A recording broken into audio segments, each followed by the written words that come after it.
it's a pretty big day in the Catholic Church. I know on Twitter, I was just telling our guest here, Lorene Zeno Koskey, that I've been following Archbishop Sample. He's been madly tweeting with the installation mass for Pope Francis. You know, thank you first off for joining us on this day. It's been quite an exciting couple of months for the Catholic Church in the Upper Peninsula. Lorene, I have to ask, you know, the Vatican, it's so far away from the Upper Peninsula. I think sometimes people feel a little, distant from it. You know, really, how can we bring what's happening in the church there to the church here? Well, we are definitely connected. You know, we're a worldwide church, and so what happens in the Vatican deeply affects us here. And it's really heartening to me hearing the news about Pope Francis, the type of person he is, how he is concentrating on bringing a relationship with the people and Jesus Christ.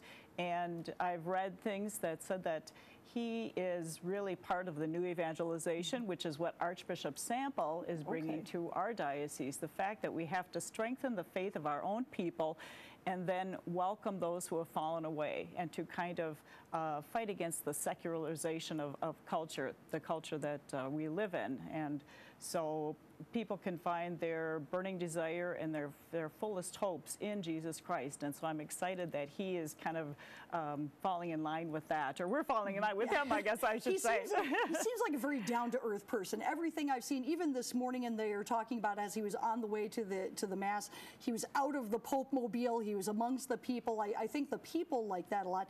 You know, for us here in the Upper Peninsula, you're talking Archbishop Sample will be leaving soon, and a lot of folks are wondering, you know, how hands-on is the Pope when decisions are made as far as bishops and things like that? Will he have a say in that, or is that sort of handled by members who are a little bit closer to us? Well, he will definitely have a say, but the vetting process goes on in this country through our papal nuncio, and there are candidates that surface, and so, you know, investigation is done and people are talked about them, and the person being looked into really doesn't even know that this is happening behind the scenes.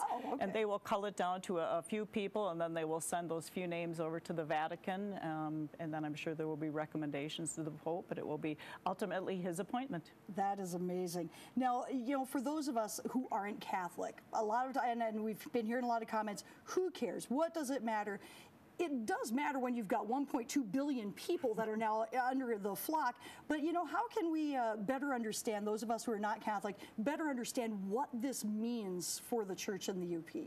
Well, I think if we just look at the demeanor of Pope Francis, I think that will tell you the story. He seems to be a simple person. He's informal, as you said. He'll go out and shake people's hands. He seems to be very personable, and so I think I've read too that, you know, this bodes well for ecumenism. So I really hope that, because I'm involved with a few ecumenical endeavors in this area, and it really has enriched me. And if we all work together, you know, we just enrich the whole world. So in other words, what I've seen, you know, from the outside, I see a very active Catholic Church maybe becoming even more active. That's a possibility? Well, we are always active. We just need to, as Archbishop Sample has said, we need to get back to the basics. We need to preach the gospel of the Lord, and Pope Francis is living the gospel. That's what we need to do also. But his simple, you know, he lives in a modest apartment when he's in Buenos Aires, and he's just a very simple, authentic person. And if we can convey that authenticity and that holiness to everyone else,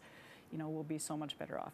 Okay, totally different track, but I was talking to you off camera about this, and you know, when I heard more about Pope Francis, he reminded me so much of Bishop Barriga, just a man of the people, willing to get out there and do some work. So could you give us just an update? Where are things going as far as, is it called the sanctification process? Is that what it's called? Well, it's called the, we're looking now for the beatification. Okay. The ultimate, say it right. That's okay. The ultimate process was sainthood, sainthood cause. And right now we're looking for Bishop Barriga to be beatified.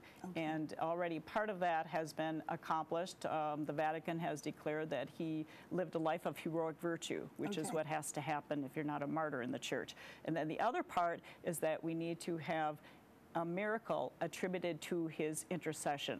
And right now the investigation is going on in the Vatican into that miracle to make sure that it cannot be explained by any other reason than by prayer and by Bishop Barriga's intercession. So we are extremely hopeful. You know, the Jesuits are a missionary order of which Pope Francis is a member, and of course Bishop Barriga was definitely a missionary, so we're kind of hoping that those things will go together. That would just cap off what's already been a very exciting year. It would be wonderful. All right, well, Lorene, thank you again for coming in, helping us understand a little bit more how this does impact the Upper Peninsula, and looking forward to an exciting year. My pleasure to be here. Thanks, Vicki. All right, thank you. And on the way, your morning news is going to be heading back out to the Ordoc. We'll be right back.